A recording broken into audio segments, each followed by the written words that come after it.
Yes పట్టీల wait వివరాలు ఎంత cost పడుతున్నాయి అన్న విషయాన్ని తెలుసుకుందాం. ఇవి మా సొంత తయారీదారులం మేము.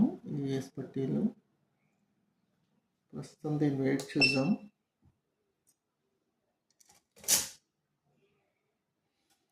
ఇది 258 930 మిల్లీలు ఉందండి. ఈరోజు వెండి రేట్ వచ్చేసి 965 ఉంది.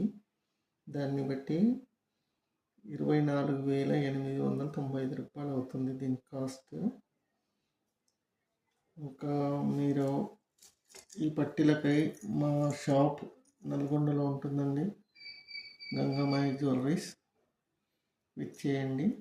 అదేవిధంగా ఒకవేళ మా ఛానల్ కనుక సబ్స్క్రైబ్ చేసుకోకపోతే సబ్స్క్రైబ్ చేసుకోండి, షేర్ చేయండి, లైక్ కొట్టండి, కామెంట్ చేయండి. Thank you.